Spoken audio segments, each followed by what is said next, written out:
Kanina tinanong mo ako pagdating mo. Ano tanong mo? Ano, in-Indian ka ni Miss Manila? Wala mo sa akin. Wala, dapat nandito tayo ng Monday, tapos... Wala. Hindi, nandito tayo ng last Friday. Tapos sabi ko si Miss Manila, hindi na pag-usapan. Pumunta ka ng studio ng Will Tower para makausap kita. Hindi dumating. Nako, hindi priority. Alin? Yung pagpunta dito, wawa. Pero ulitin ko lang, ano ba? Very wrong. Oh, hindi, ano ba yung naging reaction mo? Bakit ka ba parang naiinis sa kanya? Hindi naman ako naiinis. Actually, kasi ano lang, parang nang mamata siya ng mga maliliit na tao. Hindi porke... Hindi naman.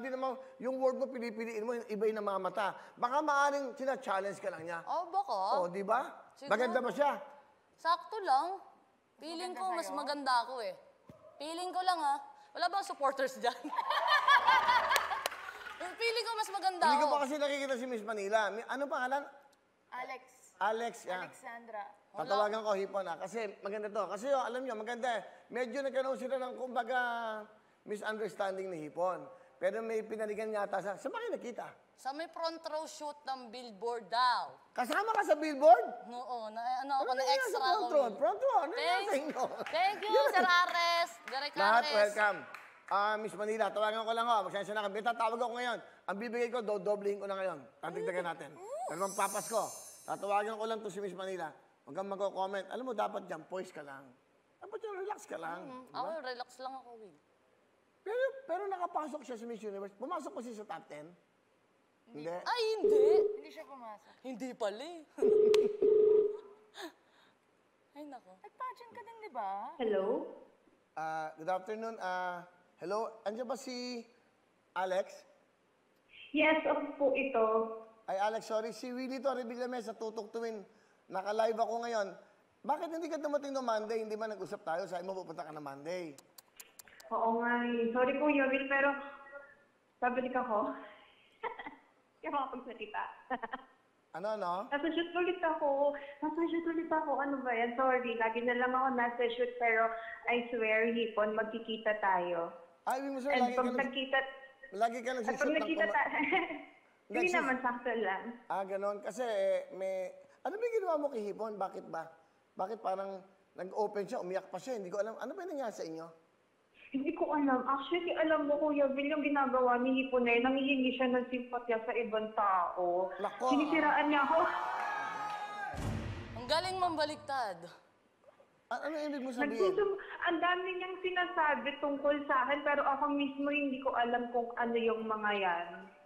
Backstabber. Ay, wow. Excuse me. Alam mo may backstabber, Hipon? Alam mo ba yan? Hindi nga eh. Ano ba yun? Hindi mo alam yung backstabber? Hindi.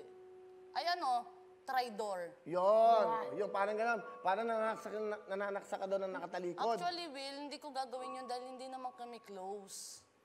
Pero, maganda ba si, Miss Manila? Hindi, mas maganda ako.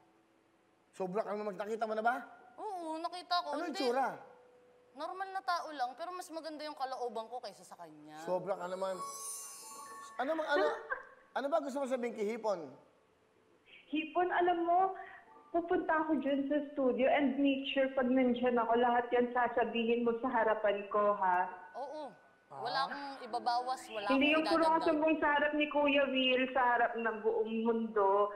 Wala naman silang alam. Wala talaga silang alam. Ano yung comment mo, Alex, kay Hipon? Nagagandahan ka ba kay Hipon? Kay Hipon, sakto lang, okay lang. Maganda naman siya, kaso siya kasi binigyan niya yung sarili niya ng pangalang Hipon eh. Kaya Hipon siya. Tama. O kaya, ikaw naman ang pangalan sa Hindi, sarili mo. Will, tinawag lang sa akin ng iba. Minahal ko na lang Ano ba din ibig yun. sabihin ng Hipon kasi? Hindi. Alex, ano ba ibig sabihin ng Hipon? Yung maganda yung katawan, pero yung ulo medyo sakto lang. Pinuputol, tinatapon. Pwede din. Walang silbi, ganon. Walang kadating-dating. Grabe naman. At least sa akin may maganda. Sa'yo nga eh. Walang maganda Ano? eh. Ugali mo nga eh. Hindi masyadong maganda eh. Hipon, isang beses mo pa lang ako nakakasama, kaya hindi mo alam kung ano yung sinasabi mo tungkol sa akin. No, whole day yon. Maghapon mo akong ginanon. All day daw yun. All day Maghapon mo yun. daw dyan nilait. Ano ba kasi paglalait mo kay Hipon? Simula mo. Actually, hindi ko siya nilait. Feeling ko na-intimidate lang siya sa akin. Ang taas kasi na energy ko nun eh.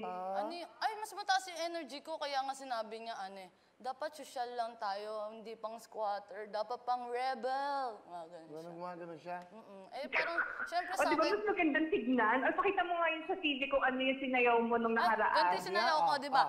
Ganito yan Sa front row, lahat maganda. Front row, front row, front row. Alam mo naman, front row, front row, front row, front row, front row, front row. Hello? Actually, hindi ko naman kailangan Pero baguhin yung sarili ko. itsura mo na ginawa mo yung lahat, di ba? Parehas ka din naman, parehas mo siyang ginawa, di ba? Hindi. Sandali, ganun lang. Hindi ko Pwede ka binago bang yung sarili. pumunta dito, Alex? Pwede ka bang pumunta dito? Magbihis ka Yung nga. totoong usap na, pwede naman, sige. Nandito lang din ako sa QC, ilalaban ko na itiis. Kaya mo? Yan, pupunta ka daw. Saan kaya siya? Oh, ano? Pupunta ka dito, hintayin ka namin, ha? Yes, Diba? sige. O, sige. Walang dating. Ladies and gentlemen, Miss Manila, Alex! Woo! Wow! Okay. Ay, ayan, Kuya Ganda-ganda na, Alex. Hi, Alex. Welcome dito sa Tudok Tuwin. Ang ganda mo, mukha kang lumang tao. Di ba? Hindi yung mga luma, yung di ba yung mga talagang, di ba, timosuot niya, oh. Di ba? Ganyan ang mga nirespetong, ano. Tingnan mo yung suot mo, kita na ang kaluluwa mo. Samantalang siya, yan ang dalagang dilag na Pilipina. Ay, ngayon ito yung uso. Pero hindi yung kabastos-bastos. Hindi ko naman ginagawa to sa kalsada, Will. Dito lang naman sa studio. Pag ganun sa studio... Ganon. Sa mga kalsada, konti na nakakapanood sa'yo. Dito, milyon-milyon. So, ganon? Will, walang maganda sa akin eh. Pag binalot ko sarili ko... O, sandali. tapon. Alex, Kuya hipon. Will. Hi. Bakit ka naka-crop top? Kasi ito yung personality ko dito sa Wowowin. Yung naka-sexy lang. Sexy lang. Sexy po ba, guys? Ako po ay naka-long sleeve, naka-skirt at naka-heels. Siya ay naka-crop top at naka-pants. Sinong sa aming dalawa sa tingin nyo ang mas sexy, mas classy? Ay, gusto nyo? Okay, gawin natin ganito. Para mas maganda. Okay, mauna ka, Miss Manila. Ayan. kabog. Pwede ka ba magpakilala? Kunyari, Miss Universe tayo. Ladies, upo ka muna, hipon, hoy. Ladies and Girl, please, girl eksena ko to. Okay, please welcome Miss Manila!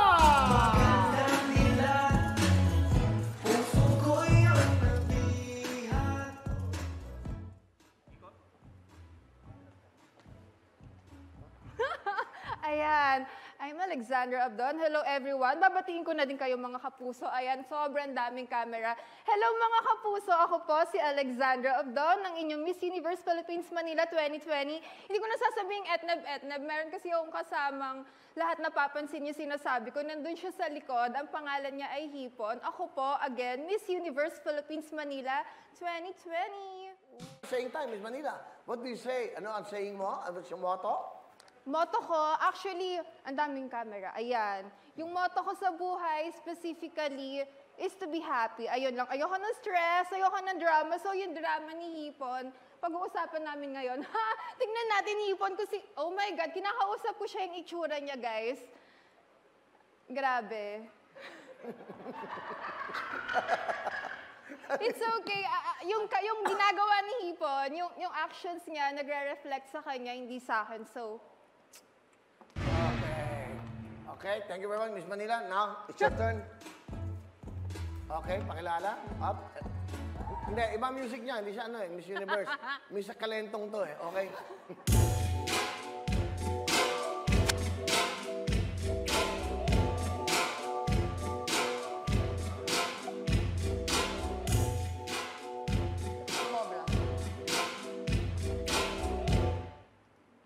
My name is Herlyn Nicole Budol, aka Hipon ng Wawawid, and naniniwala ako sa kasabihan, hindi man ako kagandahan, maganda naman ang aking kalooban.